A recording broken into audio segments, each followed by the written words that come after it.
presenter, Mr. Am I saying you right? Jienan Zhu, he's the Deputy Director General for the Department of Listed Companies Supervision 1 in China Securities Regulatory Commission. Please.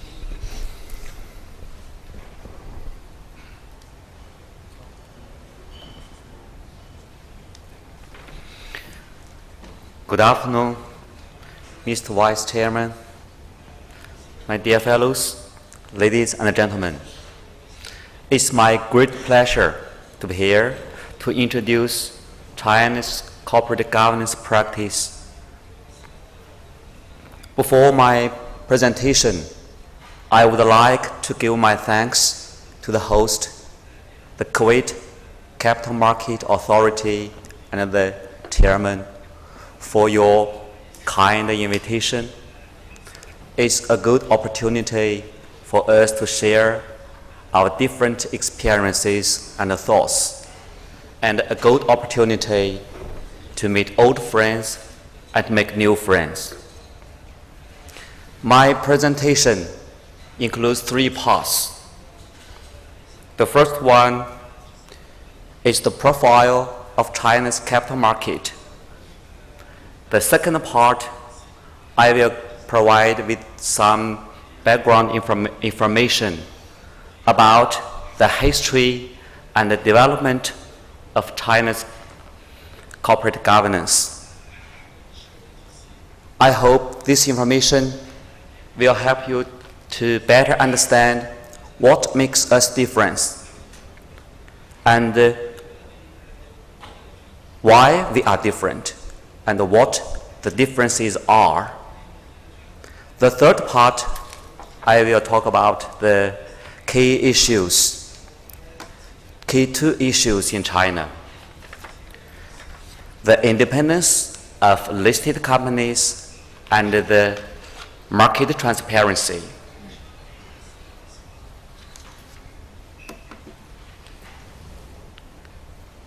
I would like to give you a brief introduction of China's capital market, which is currently the 3rd largest one in the world in terms of capitalization.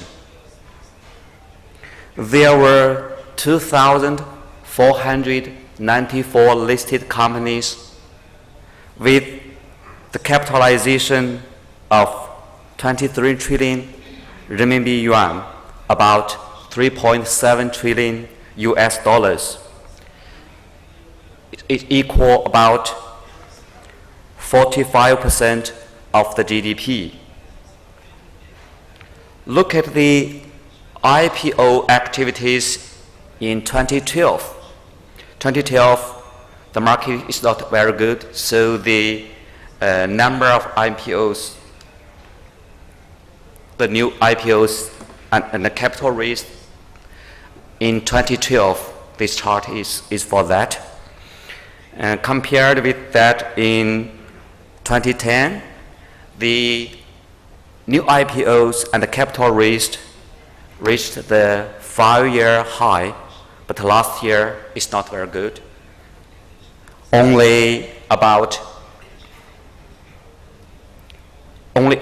more than 150 IPOs and raised capital about 200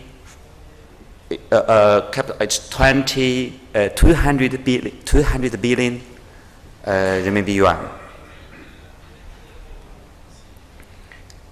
We often name our capital market a multi-tier market. The market contains 3 boards. The main board is for the blue chips, the SME board for small and medium enterprises, and the Chi-Next, a board for emerging and growth enterprises, which was established in 2009. Its purpose was to encourage innovation and entrepreneurship. The so-called New Third Market is an OTC market, started with a pilot program launched in 2006. The qualified SMEs located in Zhongguancun high-tech and economic zones in Beijing could trade their existing equities at the market. In December 2012, the new third market was formally launched, and the qualified SMEs can quote and exchange the equities all around China, not only limited to Zhongguancun economic zone. This is the profile for China's capital market. The second part, some background information for your better understanding of China's corporate governance experience. I will talk about two important characteristics of China's capital market. Talk about the history and the development of corporate governance practice in China.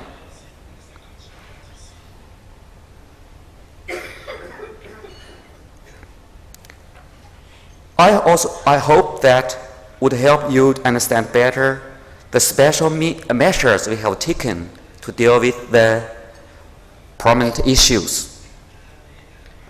There are two most important characteristics of China's capital market. First, the market is an emerging market in a transitional economy. It has been only about 20 years since its establishment of the market. In 1990, we established two stock exchanges, one in Shanghai, one in Shenzhen. The cultural tradition and the legal framework could not match the rapid growth of the market. Before 1979, most Chinese enterprises were state-owned enterprises. The enterprises were not a real market player, but only the government affiliate. They were mainly managed by administrative means. Corporate production plans were not decided by the market, but by the government according to the national plan. Corporate managers were not elected but nominated by the government. They acted more like a government official, not that of an entrepreneur. Although tremendous efforts have been made during the 2 decades to change the behavior of the enterprises, but the old state-owned enterprises' management styles and traditions are still maintained widely. It will take a long time for them to change. The second characteristic is that the individual investors dominated the market. On the contrary, the institutional investors are not well developed. 99 of the investment accounts are held by individual investors.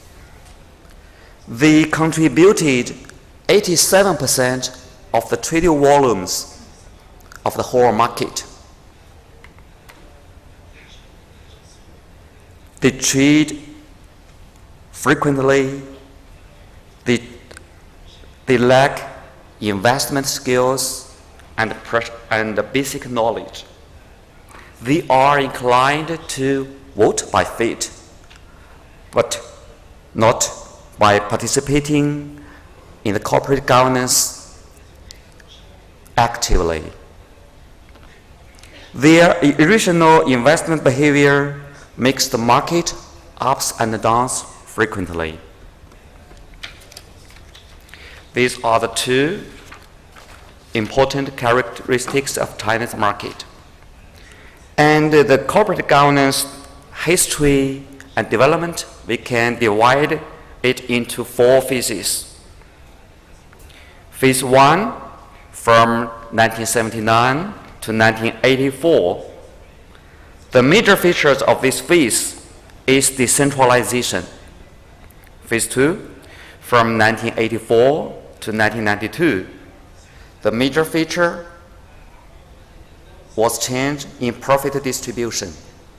And phase 3, from 1993 to 2003. The company law was passed in December 1993, laying the groundwork for China's corporate governance. CSRC, the China Securities Regulatory Commission, issued the Code of Corporate Governance of Listed Companies in 2002, in which the OECD principles were adopted widely. Phase 4, from 2004 till now. The non-tradable shares reform was carried out and successfully completed in 2008. The obstacles for better corporate governance was finally removed. These are the 4 phases in the history of corporate governance practice in China. About the legal framework, the framework has 4 levels. There are basic laws, company laws, security laws, and the criminal laws, amendment acts, the accounting laws. We have the second level, the administrative regulations, such as regulations on company registration, opinions on promoting the reform, opening up, and the steady growth of capital markets by the State Council. There are regulatory provisions, such as Code of Corporate Governance of Listed Companies, guidance on listed companies' articles of association, regulations on listed companies' information disclosure. There are also self-disciplinary rules by self-regulatory organizations like stock exchanges. The institutional framework for the corporate governance of listed companies includes CSRC, I just mentioned, the MOF, Ministry of Finance, they enforce the accounting laws and draft some accounting policies.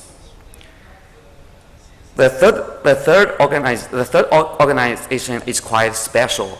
SASAC is the State-Owned Assets Supervision and Administration Commission of State Council.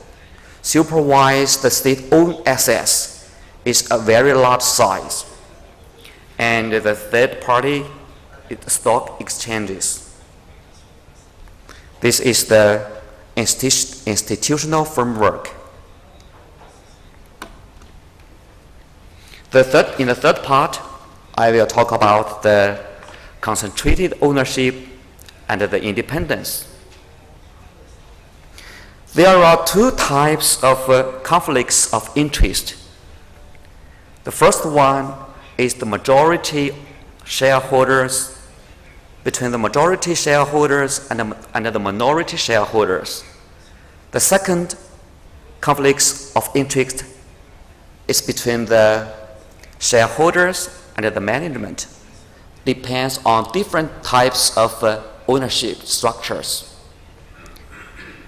When the ownership is spread among many shareholders, the permanent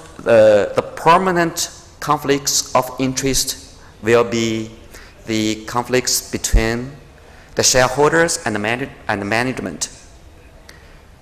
When the shareholder ownership structure is quite concentrated, the conflicts between the majority shareholders and the minority shareholders will be comparatively prominent. In China, 62% of the listed companies have controlling shareholders. It's quite different as that in Japan, just Oya said. Compared with the US, only 9% of the listed companies have controlling shareholders, holding more than 30% of the shares. According to a study by Shenzhen Stock Exchange, the average shareholding percentage by the biggest shareholder is 38.9% on the SME board, 34.7% on Tinex board have the controlling shareholders. If we put the second and the third biggest shareholders together, the shareholding percentage will rise to 58% on SME board and 55% on Tinex board. Consequently, dealing with the conflicts between the majority shareholder and the minority shareholders is the core corporate governance issues. The controlling shareholders and actual controller of the listed companies usually take advantage of their position for their own interests, causing damage to the listed company or damages to the minority shareholders. The misconducts include control of general shareholders meeting, control of the director nomination and selection, channeling through unfair related party transactions, and fund misappropriation, etc. In order to protect the independence of the listed companies, many measures have been taken. The equitable treatment of first is the equitable treatment of different types of shareholders. It includes, but not limited to, equal voting rights, low cost and easy participation in the corporate governance by shareholders, cumulative voting rights, and the rights to make proposals. This design helps the different types of shareholders can participate in the government, in the corporate governance. The second is the regulations and the limits on related party transactions. It includes shareholder voting avoidance system. The controlling shareholders will not vote when the listed companies want to provide guarantees to its shareholders. Prohibitions of lending to related parties due to compensation, duty to compensate if damage is caused by related party transactions, and the criminal liability by directors, supervisors, or by senior management in unfair related party transactions. The third is the design of a dual board system. We introduced board of directors and the supervisory board in 1993. The supervisory board is a permanent supervisory body under the leadership of and responsible to the general shareholder meeting. It exercises the supervisory power over the board of directors, management, and the whole company. The fourth is the design of independent director system and the special committees in the board of directors. We introduced independent director system while the dual board system exists. It's quite different from those in many Western countries. More than one-third directors need to be independent directors who will make independent and objective judgment on behalf of the public shareholders. The last one is the effects of institutional investors. We facilitate the growth and development of institutional investors and help them, encourage them to participate in the corporate governance practice actively, to be an active shareholder.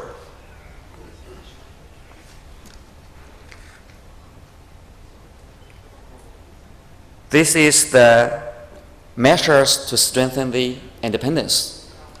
Finally, I will talk about the information disclosure requirements to enhance transparency. Information disclosure is a legal obligation for listed companies. It doesn't influence the transparency and the pricing efficiency, but also the call of supervision over the capital market. All the relevant regulations attach great importance to the development of information disclosure. The following principles are applied to information disclosure: principles of authenticity, principles of accuracy, completeness, and principles of timeliness and fairness. The contents of information disclosure includes that listed companies are required to submit annual reports, semi-annual reports, quarterly reports, and ad hoc reports to CSRC and stock exchanges. Quarterly reports usually doesn't exist in other countries. In addition to financial information, a lot of non-financial information are required to disclose, such as corporate governance status, including the governance structure and the decision-making procedure of the shareholders' meeting, the board of directors, the supervisory board, and the senior management. The government's report should cover the following issues: whether differences exist between the actual governance conditions and the requests of the Code of Corporate Governance, self-assessment on performance of independent directors, whether there is a separation between the listed company and its controlling shareholders in terms of business, personnel, assets, bodies, finance, etc. An assessment on internal control is also required. Equal and timely access to information is enforced by regulators. We also pay more and more attention on the easy and low-cost disclosure channels reducing fees charged by newspapers and providing convenient website access will benefit the investors and the listed companies as well. At last, I will end my presentation with one word. The principles of corporate governance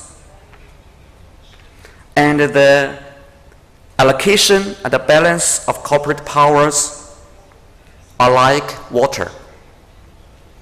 The cultural, legal, political environment and the business reality are like container. If we pour water into a container, the water needs to change its format. There do exist effective or we call sound corporate governance, just like the name of this seminar. But there does not exist best corporate governance. It is always necessary for the business, for the regulators, and for scholars to search a better one. I call it the principle of change. Thank you.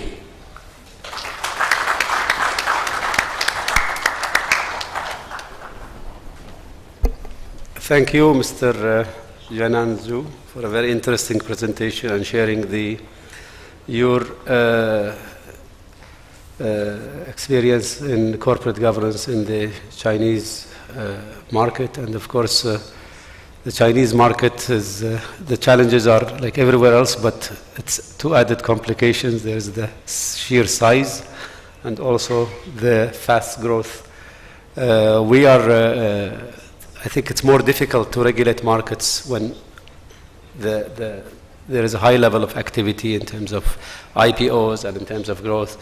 In Kuwait here, the CMA was created about 2.5 years ago, and it was a time where market has calmed down, and there is more, and after the financial crisis, and it was, I think those who are concerned with the regulation in Kuwait, they're more receptive after a crisis to regulations than when you come and you're trying to regulate when the market is boiling.